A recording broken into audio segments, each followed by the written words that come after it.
Bomb suit बनता किससे? अलग मटेरियल होता है उसका। क्या मटेरियल होता है? पॉलीएथिलीन होती है, सिरामिक्स होते हैं, उसको ज्वाइन करके बनाया जाता है, मटेरियल बनाया जाता है। It has got a certain level of protection. National institute of justice जो बताता है, लेवल्स बताता है 1 2 3 4 करके, तो उसका एक होता है वो जनरली NIJ लेवल 3+ का सूट होता है, weighs around 30-35 kgs, tries to protect you from the initial blast, और वाइटल ऑर्गन्स बचाने होते हैं कभी भी।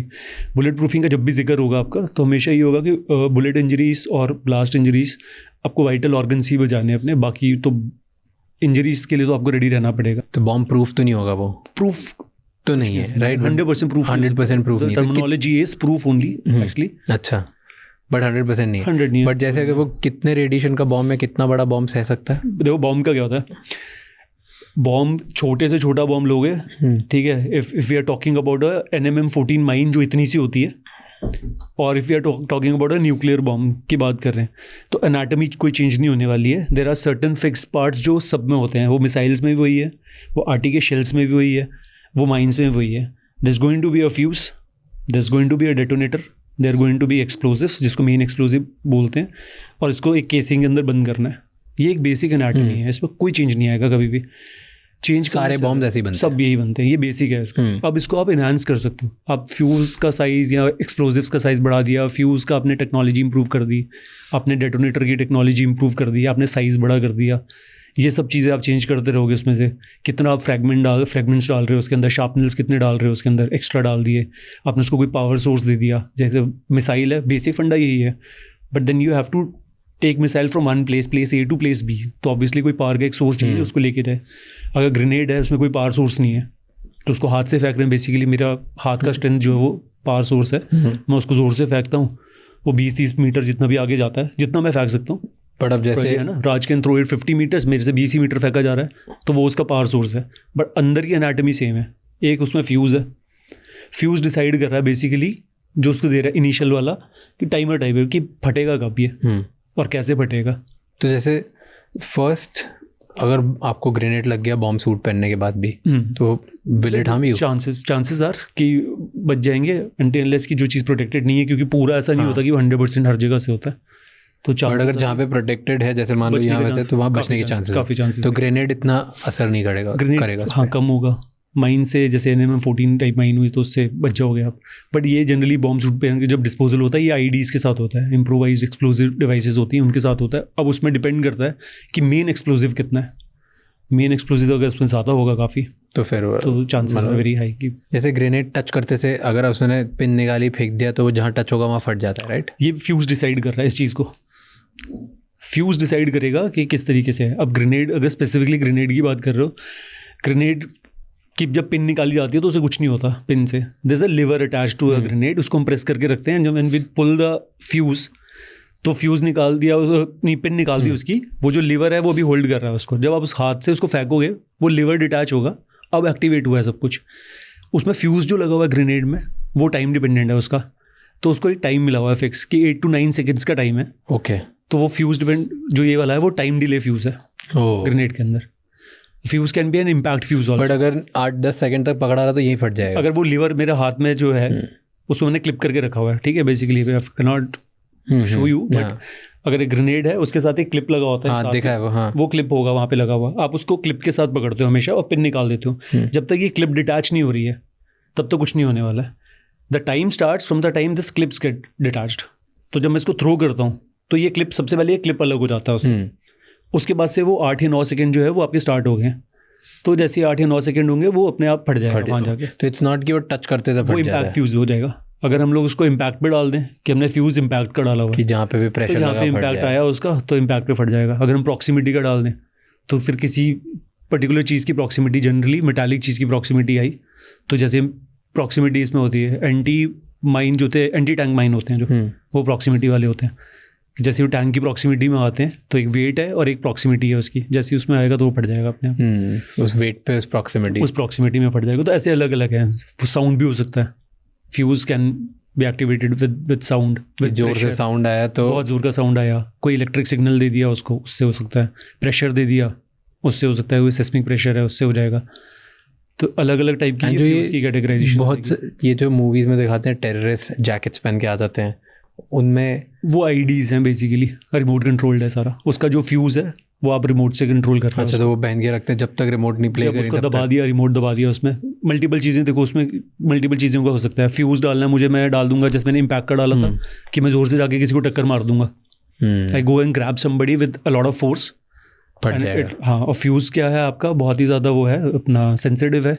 तो ये मैंने कहा फ्यूज़ की कैटेगराइजेशन फिर ऐसे हो जाएगी, ये सारा है बहुत सेंसिटिव है, बहुत अच्छी क्वालिटी का फ्यूज़ है। जैसे आपने ज़ोर से किसी को पकड़ा या कहीं टक्कर मारी, फट गया, या प्रोबेबली आपने उसमें वो लगा रखा है, ट्रिप वायर लगा रखा है। देयर आर क्लेमोर माइंस होती हैं, उसमें ट्रिप वायर होता है। क्लेमोर माइंस, हाँ। So it's a directional mine होगी। डायरेक्शनल माइन होती है, वो एक तरफ को फटती है and it has got a back blast, पीछे की तरफ को बैक ब्लास्ट देगी। वो it gets activated with a trip wire. तो ट्रिप वायर क्या है, उसमें एक वायर लगी हुई है, आपने वो वायर बांध के रखी हुई है, समबडी क्रॉसिंग इट, और वो वायर को ट्रिप करता है।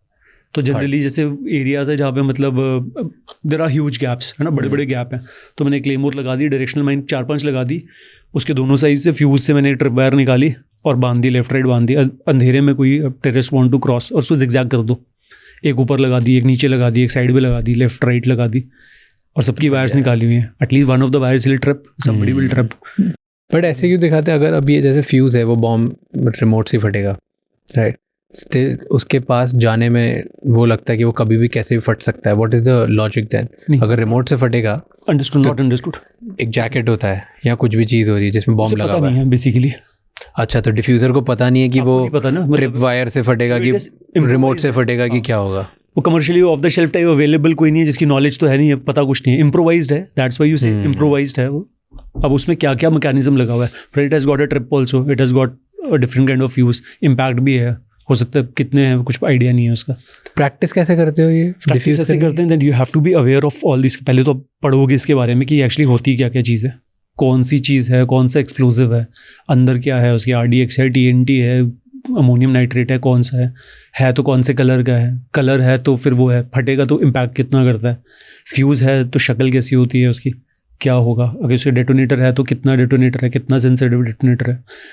तो ये सारी चीज़ें आप देखोगे, बार बार देखोगे, लेटेस्ट क्या चल रहा है इस फील्ड में, ये पढ़ते रहते हो।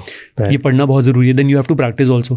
बट स्टिल तो सिर्फ देख के कैसे पता कर सकते हो कि इसका इम्पैक्ट कितना होगा, इसका क्या होगा? कैन यू साइज से एक आइडिया लग जाता है कि साइज अगर ये है तो इतना इतना स्पेस, जो हमारा फ्यूज इतना स्पेस ले लेगा, हमारा डेटोनेटर इतना स्पेस ले रहा है, तो we generally come to conclusion कि इतना जो स्पेस बचा हुआ है केसिंग के अंदर, this is what explosive is. तो आप अपर साइड पे एयर करते हो उसमें क्या, ठीक है, इफ आई फील कि 1 kg का वो है तो आई बिलीव कि इसमें 2 kg है, तो आप अपर साइड एयर करके फिर you have to make a guess उसमें। बट आप लोग जो प्रैक्टिस करते हो रियल बॉम्ब्स के साथ तो नहीं करते हो? रियल बॉम्ब्स नहीं, रेप्लिका ऑफ दोस।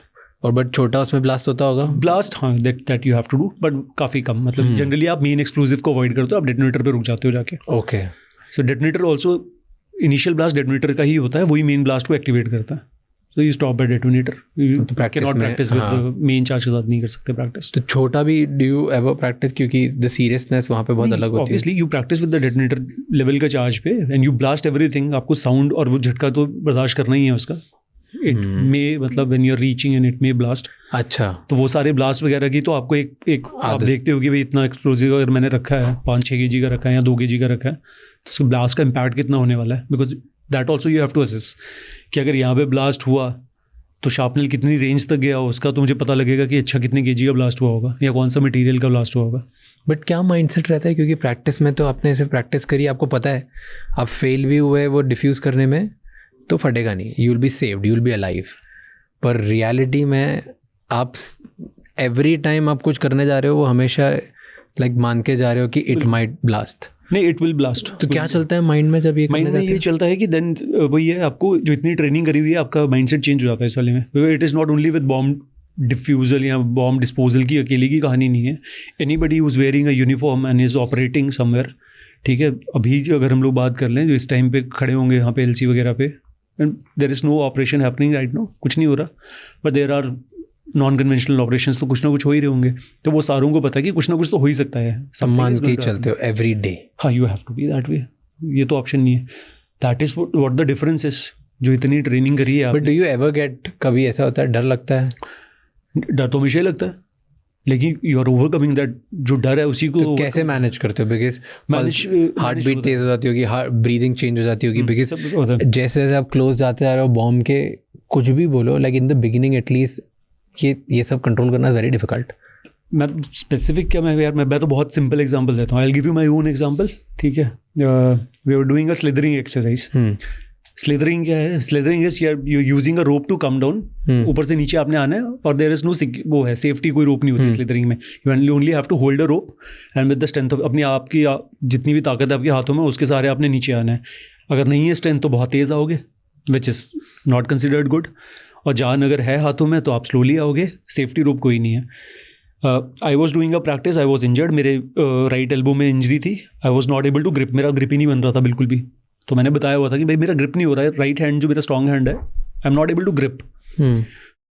तो ये सब बातें होती नहीं है, कोई सुनता वनता नहीं है ट्रेनिंग के टाइम पे कि ऐसी कोई है, नहीं हो रहा, कुछ नहीं हो रहा। I climbed up the slithering platform, 60-65 feet का जो प्लेटफॉर्म था, मतलब हो गया 3 फीट से ऊपर हो गया, 3 मतलब मंजिल से ऊपर हो गया। मैं धीरे धीरे चढ़ रहा हूँ, मेरे हाथ में दर्द भी हो रही है।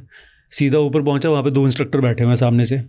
इट्स हैपनिंग इन मानेसर में 3 मंजिल जब ऊपर आप चढ़े हो वहाँ पे, एंड इट इज़ थोड़ा स्लाइटली वो हाइट है, और अरावली के उसमें है तो हाइट है वैसी। तो वहाँ से पूरा गुड़गांव दिखाई दे रहा है आपको, तो डर तो लग रहा है आपको।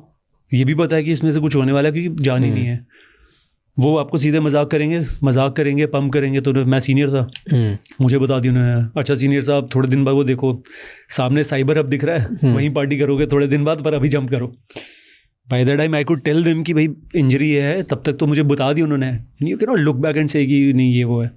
मैंने रोप पकड़ी, I could not grip it, I came down 60 feet, सीधा नीचे गिरा वहाँ से, ब्लिंक ऑफ एन आई, पता भी नहीं चला। नीचे obviously there is a mattress that is there to protect you, लेकिन छोटा सा होता है, आप लेफ्ट राइट कहीं भी गिर सकते हो। I luckily had that senses, वही ट्रेनिंग की बात है कि I could roll and protect my self. But वहाँ पे आपको 1 सेकंड भी नहीं मिलता। मैं बाय द टाइम मैं नीचे गिरा, वहाँ पे 2 और इंस्ट्रक्टर खड़े थे, उन्होंने स्टार्ट कर दी बेइज्जती कि अरे साहब ये कैसा जंप है आपका, चलो वापस। Within next 30 seconds you are on top of that platform once again and you jumping again. तो माइंडसेट वही है आपका, आपको पता है। तो you have trained for that. Training actually यही, जब हम कहते हैं अकेडमी ट्रेनिंग, जो लंबी ट्रेनिंग्स होती हैं, that is for this purpose only. Thank you so much ये क्लिप एंड तक देखने के लिए। अगर आपको और भी ऐसी क्लिप्स देखनी है तो राज शमानी क्लिप्स चैनल को सब्सक्राइब कर लीजिए।